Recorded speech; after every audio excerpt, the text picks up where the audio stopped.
자, 오늘 만들어볼 키트 옵시디언 프로토콜에서 가장 멋진 녀석 RDL도 유엔도 탐내는 드론계의 인싸 용병 팩션 플래닛링 다이나믹스의 MDA4 리퍼 타입 1입니다. 가격은 국내 총판 라쿤 펀치 기준 49,990원, 메인 라인업이 아닌 서브 라인업 랩 제품이기 때문에 몸값이 조금 비싼 녀석이에요. 제법 튼튼하고 심플하게 생긴 박스를 열면 코리안 스탠다드 감자칩의 질소 포장 마냥 키트를 보호하기 위해 80%가 완충제로 채워진 내용물을 볼 수 있어요. 설명서는 아주 심플하게 단 한 장, 부품수도 많지 않고 조립도 어렵지 않으니 말이죠.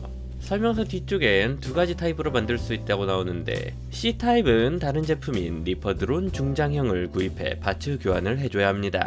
극성 체커 대신 초등학교 과학 실험 시간에 볼 법한 막대 자석이 들어있습니다. 요건 아주 아쉬운 부분이죠. 요 아주 멋지고 아름다우며 실용성 넘치는 극성 체커를 20개쯤 더 가지고 싶은데 말이죠. 그 다음은 미사일용 고고도 베이스.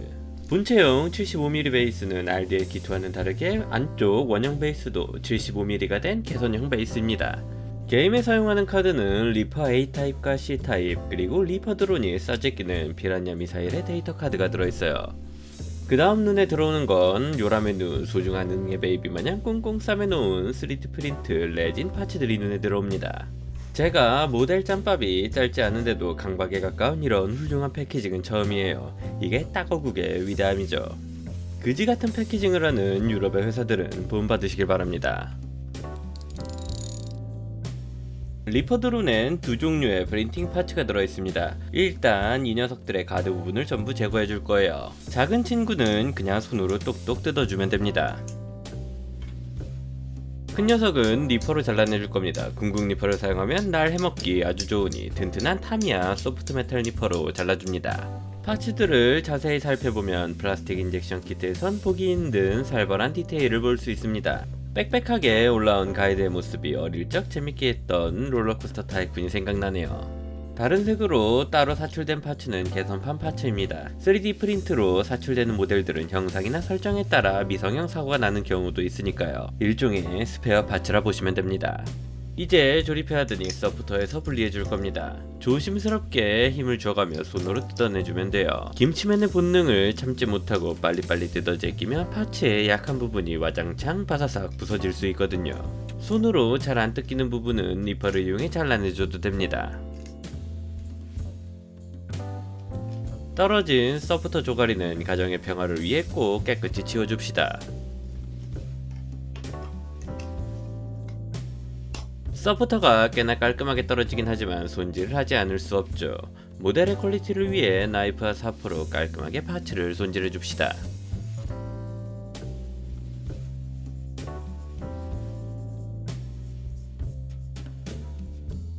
조립은 간단합니다. 먼저 설명서를 잘 보고 자석을 방향에 맞춰 순간 접착제로 고정시켜줍니다. 옵시디언 프로토콜 키트에서 가장 중요한 부분이니 꼭 두 번씩 확인해 작업합시다.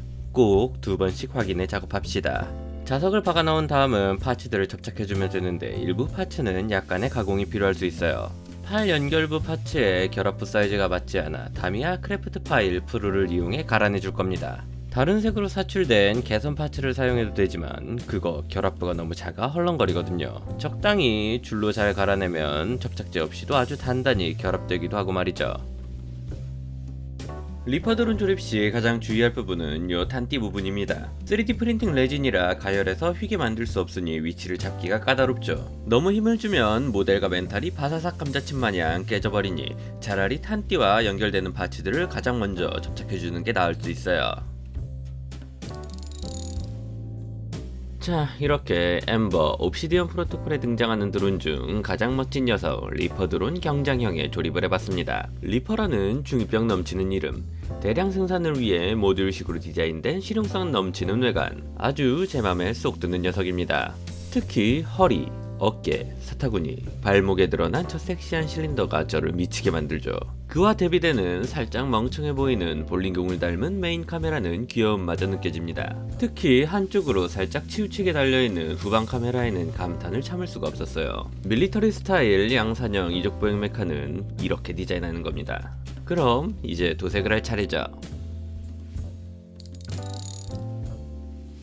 여러분이 안 보는 사이에 세척을 해놨으니 바로 프라이밍을 조져줄 겁니다. 사용하는 건 쿵스 파운데이션 블랙 무광, 그리고 지금 까매지고 있는 건 리퍼드론 중장형. 중장형도 같이 만들고 있었다 이거야. 다음은 타미야 라커 글로스 알루미늄으로 베이스를 깔아줬습니다. 어차피 대부분 가려질 테지만 옷을 입는다고 해서 피부가 없어지는 건 아니니까 말입니다. 글로스 알루미늄으로 깨끗하고 반짝이는 피부결을 올려줬다면 다음은 옷을 입힐 차례. 우선 AK 3세대 그레이 그린으로 상반신에 베이스를 올려줍니다. 컨셉은 외형 그대로 밀리터리 양산형 무인기.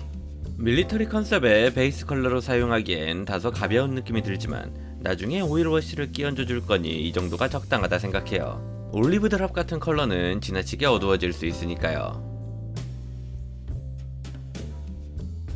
그레이 그린으로 상체에 베이스를 올려줬다면 다음은 투신 코트 던전스톤 그레이로 실린더 외부 같은 포인트와 하반신을 도색해줍니다. 시타델 메카니쿠스 스탠다드 그레이를 대신해서 사용해봤는데 아주 만족스러워요. 가격이 다소 비싸긴 하지만 지뢰 맞은 시타델의 도료용기가 아니라 사용이 간편하거든요. 던전스톤 그레이로 투톤 컬러를 만들어줬다면 다음에는 스모크 블랙을 이용해 도색을 진행할 겁니다. 다리 관절부 레일 부분을 도색해주고 탄통의 가장자리도 도색해줍니다. 탄띠도 스모크 블랙으로 도색해주는데 안쪽 글로스 알루미늄으로 도색한 부분이 덮이지 않게 주의하며 색을 올려줍니다. 스모크 블랙까지 올렸으면 메인 컬러는 다 올린 거라 볼 수 있죠. 투신 코트 노블 스티드 브라운으로 여기저기 붙어있는 장갑판을 도색해줍니다. 브라운 계열이냐 베이지 계열이냐 고민을 많이 했지만 베이지 계열은 사막 위장의 메인 컬러로 사용하는 경우가 더 많으니 브라운으로 결정.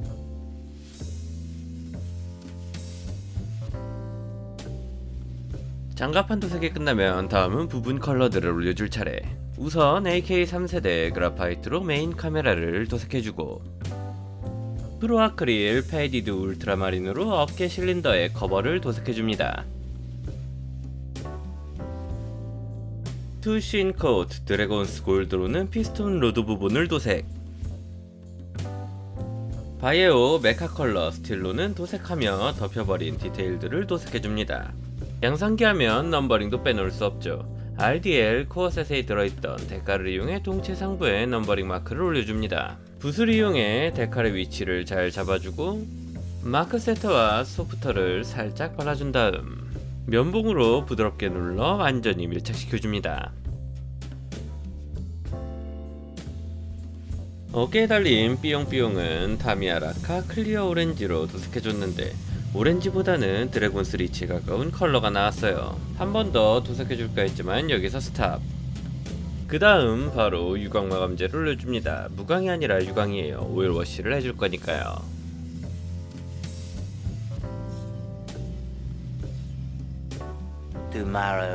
마감제가 완전히 건조된 후 유화 물감을 화이트 스프레드에 희석해 워시를 준비해줍니다.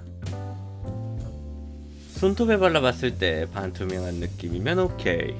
굳이 유화 물감을 사용하지 않고 타미야 패널라인 악센트나 군제, 웨더링 컬러 같은 에나멜계 컬러를 사용해도 됩니다. 워시가 너무 고이지 않게 전체적으로 끼얹어주면 됩니다. 모델을 돌려가며 도료가 안 올라간 곳 없게 꼼꼼히 워시를 진행해줘요. 워시가 완전히 건조되면 워시 전과는 완전히 달라진 멋진 친구가 나옵니다. 다만 이대로는 너무 지저분하니 화이트 스피릿이나 에나멜 신너를 면봉에 묻힌 후 닦아내줄 겁니다.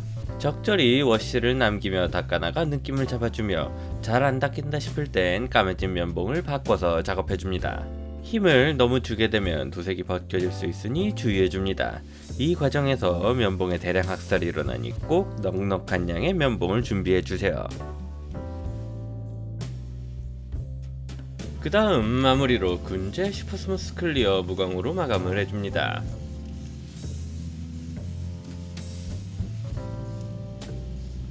다음날 마감제가 전부 건조된 후 마지막 과정이 남았습니다. 우선 AK 3세대 오프화이트로 메인 카메라의 렌즈와 몸통 쪽 램프를 도색해줍니다. 매우 작은 부분이니 조심해서요. 다음 사용할 건 4가지 색의 형광도료. 이걸로 도색해주면 UV 라이트 빔을 쐈을 때 이쁘게 빛난단 말이죠. 처음은 바이올렛으로 메인 카메라 위쪽 중앙 렌즈와 몸통 램프를 도색해줍니다. 위아래 대칭으로 달려있으니 대칭이 되게 도색해줍시다. 다음은 블루로 다른 중앙 렌즈를 도색. 이어서 레드로 오른쪽 렌즈를 도색해주고 마지막 남은 렌즈를 옐로우로 채워주면 완성. 이 아닙니다. 모델만 완성했다고 미니어처 도색이 끝나는 게 아니에요. 베이스를 꾸며줘야 비로소 완성이죠. 우선 네임펜으로 베이스에 스케치를 해줍니다. 대량 양산 무인기니 컨셉은 경납고로 할 예정이에요. 다음은 타미야 플라스틱 스크라이버로 스케치를 따라 몰드라인을 파줍니다. 4-5번 정도 일정한 힘으로 그어주면 돼요. 이어서 타미야 크래프트 파일 프로로 몰드라인에 각도를 주면서 모양을 정리해줍니다.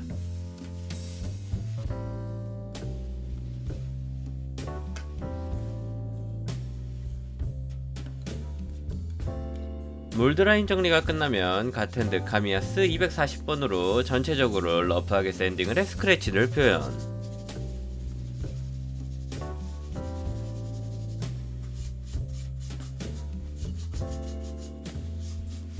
베이스 가운데 사출된 흔적이 지저분하니 5mm 드릴러를 이용해 구멍을 뚫어주고 다듬어줍니다.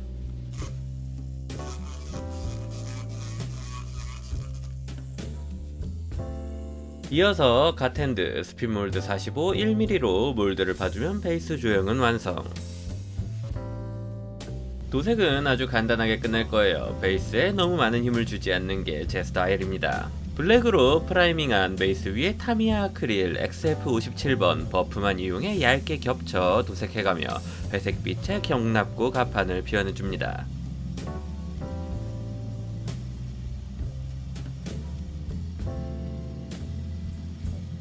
그 다음 바로 유광 마감제로 코팅.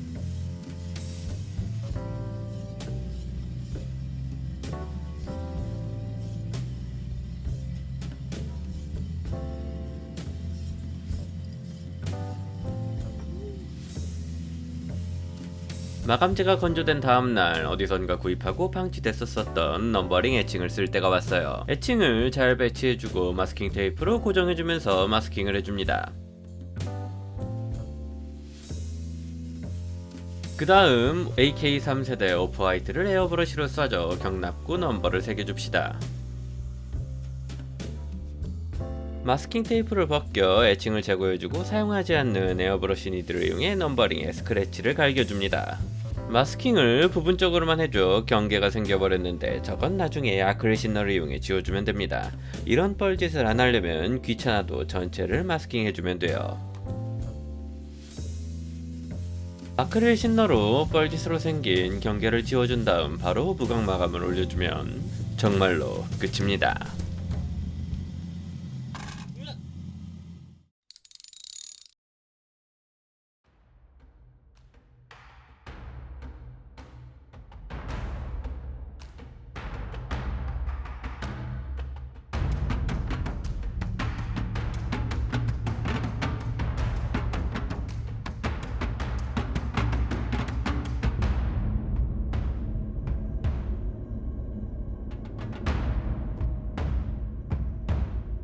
자, 이렇게 엠버 옵시디언 프로토콜에서 가장 멋진 드론 플래닛링 다이나믹스의 MD4A 리퍼 타입 1을 만들어봤습니다. 원오프 타입의 기체보다 이런 양산형 메카를 좋아하는 저로서는 정말로 취향을 저격당한 멋진 키트였어요. 후처리가 거의 필요 없고 조립성도 나쁘지 않고 조립도 간단하니 매우 높은 점수를 주고 싶은 키트입니다. 가격은 조금 비싸긴 하지만 말이죠. 도색은 양산형 기체인인 만큼 엣지를 따거나 과한 디테일은 생략해 간결하게 만들어봤습니다. 비슷한 모델을 여러 대 만들어야 하니 말이죠. 일단 완성은 했지만 플래닛링 다이나믹스가 추가 모델들과 함께 정식 팩션으로 들어오는 건 나중 일이니 테이블에 올라가진 않을 거예요. 제 로스터에 사용하긴 조금 포인트가 비싸거든요. 옵시디언 프로토콜을 즐기지 않는 분이라도 이런 스타일의 메카가 취향이라면 꼭 만들어 보시길 추천드립니다. 이런 매니악한 스타일의 키트는 흔치 않거든요. 자, 그럼 오늘도 영상을 시청해주신 분들께 감사드리며 여러분 모두 즐거운 하비라이프를 보내시길 바랍니다.